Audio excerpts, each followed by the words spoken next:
My guest actually joins me. He was the former Statistician General of the Federation as well as the Chief Executive Officer of the National Bureau of Statistics. He's currently a partner and the Chief Economist at KPMG Nigeria, Dr. Yemi Kale. Dr. Kale, good morning and thank you for joining us today.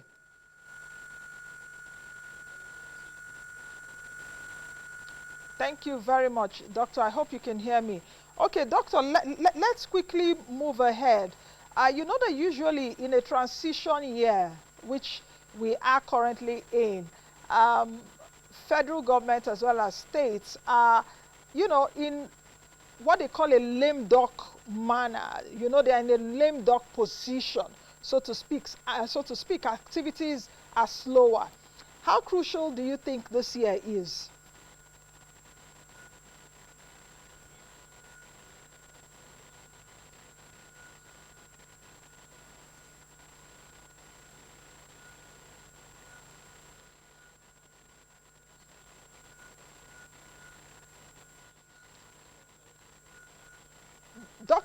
Doctor, if you can hear me, can you unmute yourself a bit? Can you unmute?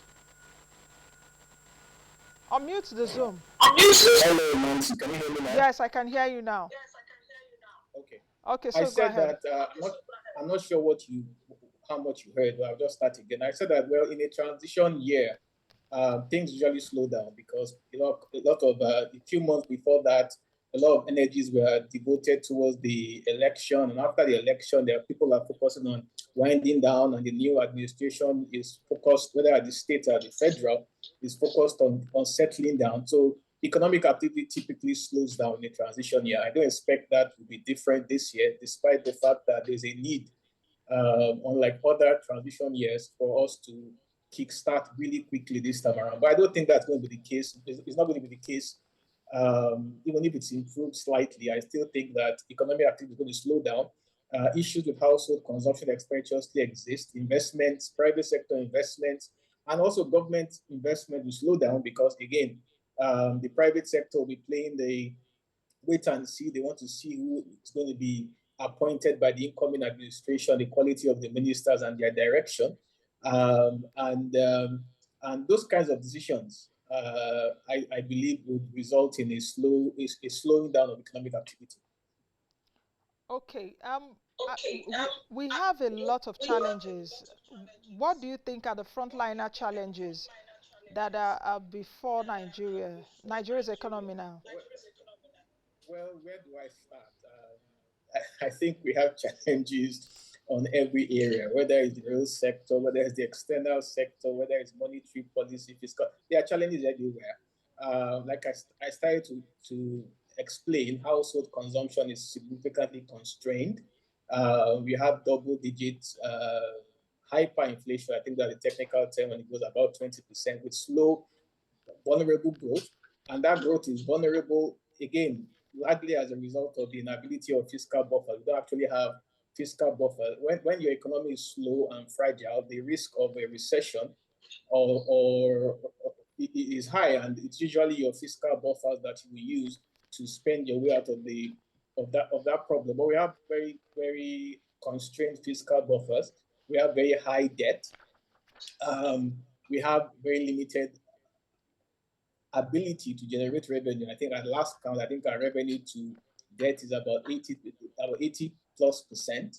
Your external reserves are still around, if they went up slightly recently, it's still about $36 billion. So actually, the economy is very, very fragile. Like I said, inflation is high, exchange rate challenges, foreign reserve accretion challenges, fiscal challenges, monetary policy challenges. There's lots of need for social investment and infrastructure investment. We have, unfortunately, like most political cycles, we have that divided divided system. So there are a lot, in addition to the security and other challenges affecting the economy. So it's a huge um, list of challenging things. I'm not particularly envying anybody that is coming to take over the economy at this particular point in time. It's a lot of work, Okay, doctor. but also a lot of opportunities, I guess. Okay, doctor. Let's take a look at some of the challenges you've talked about, and one that is very significant is a pro-cyclical fiscal position that Nigeria has really been, at least in the last few years, perhaps from 2014, 2015 to 2021. How do you think that these challenges can be addressed, especially taking a look at our fiscal imbalances, debt servicing, high debt profile? Just earlier on, I did say that Nigeria's borrowings from the World Bank rose to about $13.6 billion. Our debt profile is around 44 trillion naira, excluding the ways and means. So, how do you think that we can address the challenge of fiscal imbalance? Well, I won't even exclude the ways and means because the only way that ways and means can be sorted is if it is put into the debt pool. So it's probably probably going to be more about not like 70 trillion at the end of the day. But the debt itself, the actual volume of the debt itself, in my opinion, is not the main problem. I always say that debt, the things that you should consider when you're looking at debt is not necessarily the volume of the debt. It's actually what the debt is being used for. What are we spending on? And once we agree that what is being spent on makes sense, is actually good for the economy, it could help the economy generate revenue in the medium to long term, then that's not the issue. The bigger issue is whether we're able to repay that debt. And the economy's ability to pay the debt is sound. You have a 200 trillion naira economy. The debt to GDP is about 30%, so it's still comfortable, which means that the capacity of the country to repay the debt exists, but the problem is in the ability of the country to pay that debt. That's why our tax to GDP is about 6 to 8%. It means we are only collecting 6 to 8% of a 200 trillion naira economy. Now, the only way you can handle that, well, you can handle it in three ways. One, you can expedite growth from the 3%, maybe take it to something like 10%. So your ratio still stays, but because the denominator increases, you get a lot more revenue to spend as well as to repay your debt. So you don't have to do anything in increasing the ratio. All you have to do is push your growth. And if you push your growth, even if it stays at 6 to 8% of GDP, because your GDP is larger, the overall tax you have to collect is also going to be harder. So you don't have to do anything in terms of the reforming tax. The second part is reforming tax, trying to get a lot more of the economy's activity in your tax or revenue net, expanding your tax and revenue to GDP from 6 to 8 to something like 15. I think 15 is the international best practice. Now, if you can do that, you increase your ability to spend as well as to repay your debt. Now, you have to, and of course, a third way to do this is also to control your expenditure. Go and do a proper assessment on what you are spending on. An example is the arguments on the subsidy. Also have to look at how you spend, how the government expenditure. Go and check what the different MDs are spending on, whether they are important expenditure in a critical area where you need a lot of revenue. Or most times you see different agencies with always buying computers and cars, and you see increases in office supplies and things like that. I'm not saying that's not important, but when you are trying to tighten your belt, you have to go back in there and check the quality of expenditure. When you have the revenue generating agencies that contribute surplus to government, which also increases the government's independent revenue, the surplus is also dependent on what they are spending on. So if you can control, and what you see is you increase the ability of many of these revenue generating agencies, and you find a situation where as their revenue is increasing and their targets are increasing, they find ways to also increase their expenditure. And at the end of the day, the operating surplus not increase. So you have to also check your expenditure, what you are spending on, to also generate more revenue to invest in infrastructure, in capital projects, as well as to repay your debt. Now, once you do, and once you do either of these, or preferably all of them, increase your growth, try and reform your tax system so you can get a lot more money from the system. And as far as that is concerned, I think the best way is to focus more on informal sector activity. You have about 30 to 40% of your 200 billion economy in the informal sector. And if you check, just look at the state's IGR, for example, you see that only about 3% of states' IGR comes from the informal sector in terms of self-assessment. So there's a huge scope to generate a lot more revenue from that side rather than just increasing VAT and trying to increase taxes to, for those that already are paying.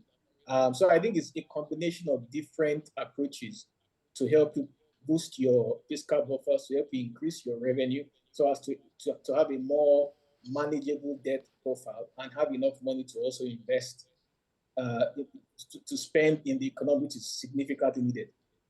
Okay, back to the program. Dr. Yemi Kale is still with me. He is the partner and chief economist at KPMG Nigeria. He was the former statistician general of the Federation and the chief executive officer of the National Bureau of Statistics. Dr. Kale, thank you again for standing by.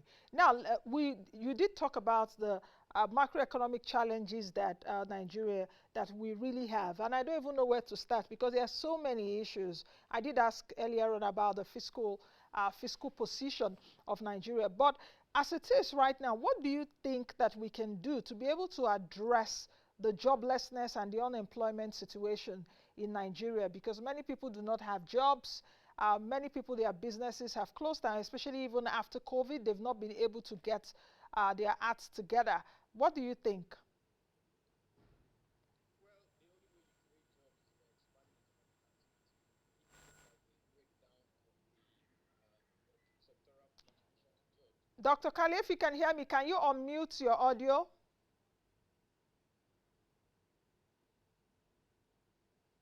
Dr. Kali, can you hear me?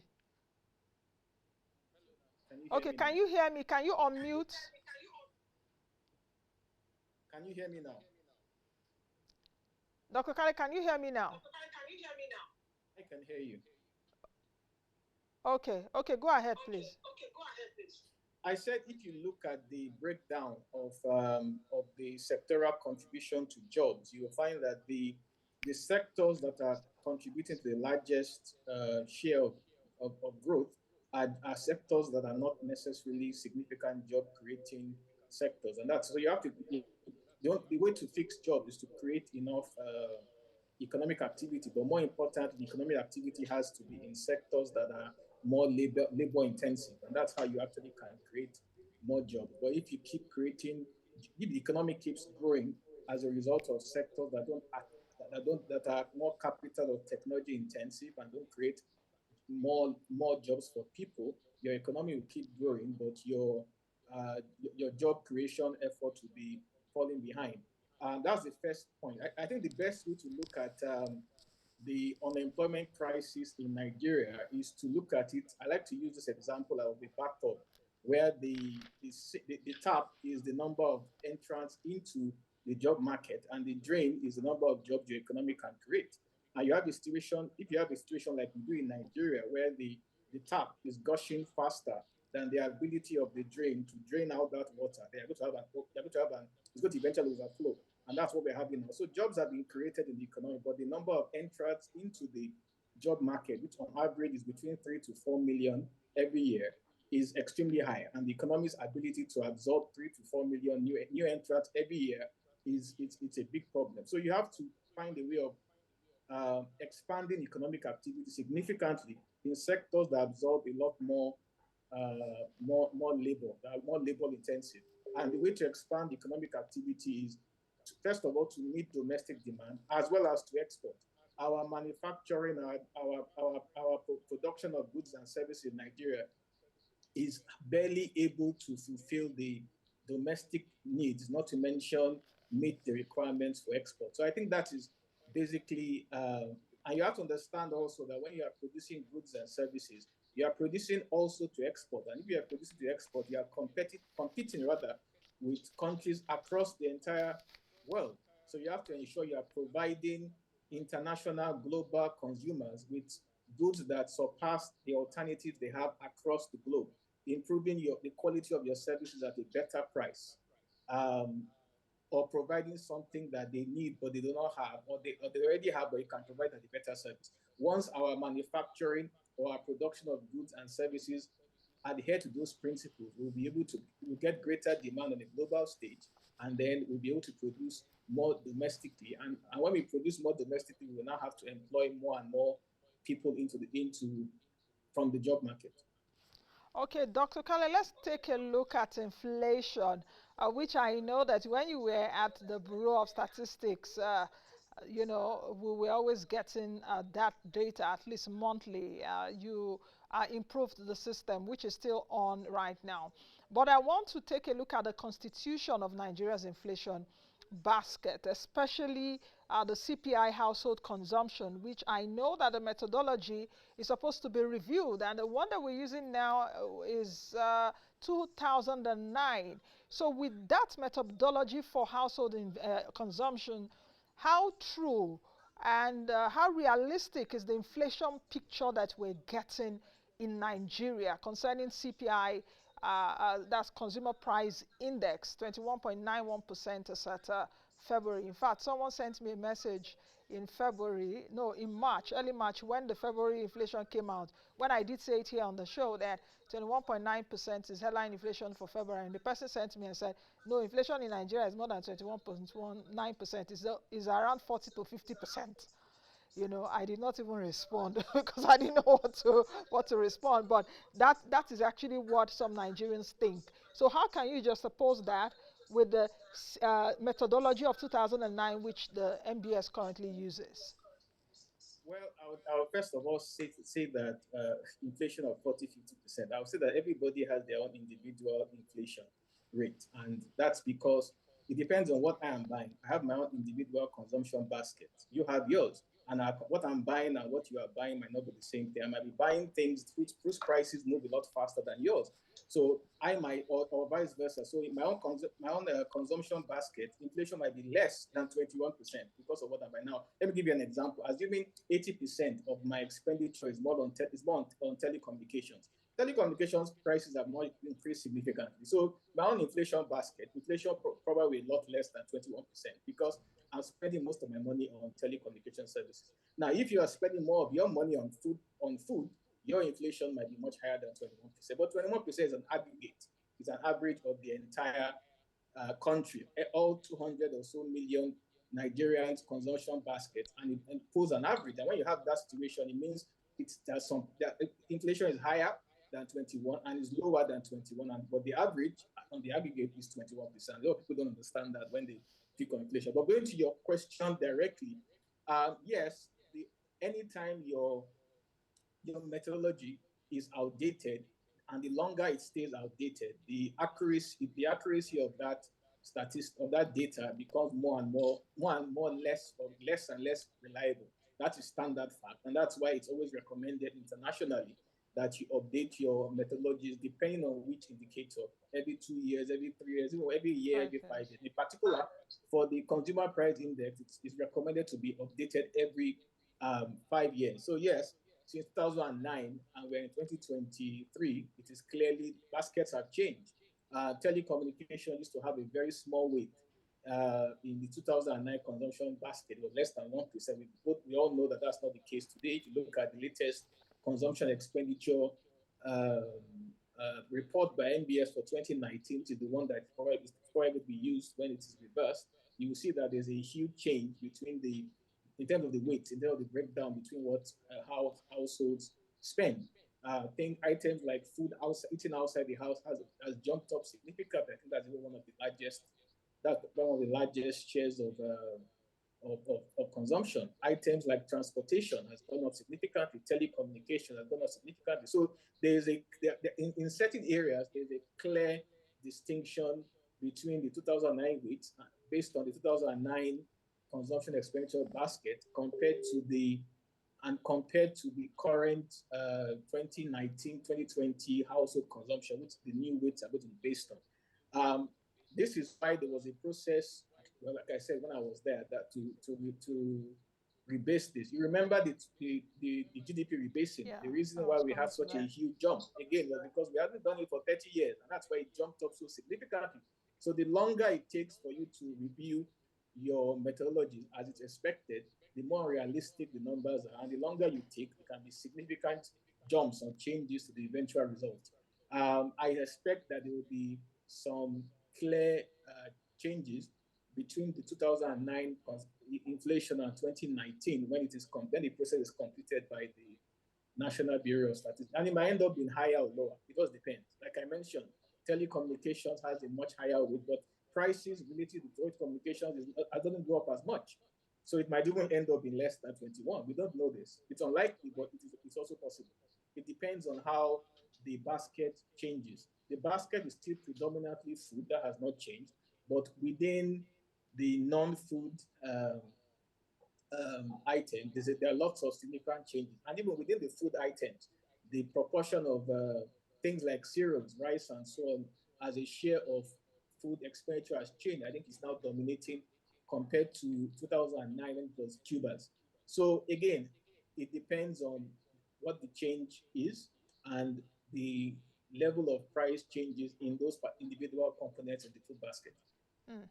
Okay, Doctor, I want us to argue this fact a bit, which you said earlier, that it depends on my inflation could be different from yours. But how do you juxtapose that to the household expenditure data from the NBS that says that Nigerians spend close to three-quarters of their income on food alone? So whatever inflation that you have, if whatever inflation you are suffering, we all have a commonality, which is about three-quarters of our income is being spent on food.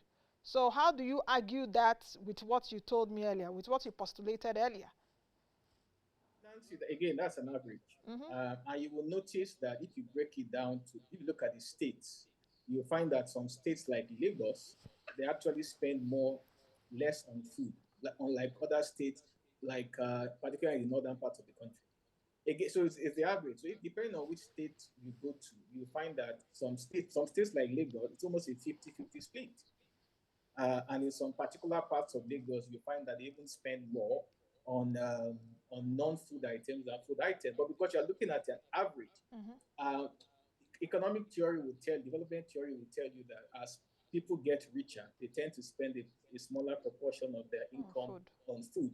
So the richer parts of Nigeria are spending a lot less of their income on food. But because Nigeria has a larger poverty level, you will find that a larger proportion of the country is spending more on food, and that's why the overall average is, like you said, three-quarters. But that doesn't mean that every Nigerian across the country is spending 60% of their income on food. The richer the area, the less they're spending on food. But the richer areas are less than the poorer areas. And that's why you still have consumption expenditure dominated by food. And because food is not really it's not discretionary income. You have to buy food. Food. Yeah. So if you don't have enough money, you're going to buy food first because you have to survive, and then you buy other things afterwards. But once your food needs have been taken, then you can spend the rest of your income on all different kinds of non-food related luxuries. Okay. Okay, you talked about GDP rebasing and you actually brought it out of my mouth because I was coming to that. With Nigeria's economy was rebased when you were the statistician general, I think in 2013, when the current DG of the WTO was the coordinator of the economy and the finance minister, Dr. Ngozi Okonjo-Iweala. Then both of you did say that the GDP will be rebased, I think every 5 years. We've not had any GDP rebasing at that time. Now, 10 years. So what do you think? Do you have any ears to the ground as to what is happening? Well, I don't have any ears to the ground relating to regarding what has happened since I left, but I know what we were doing before I did. And that's one of the things I mentioned in my exit speech that I regret not completing before I left, because it was one of the targets that I wanted to rebase one more time before I left, but I couldn't. And there was a reason why. To do a new GDP rebasing, you need to do a new census of industries and businesses. That was more or less completed just before I left.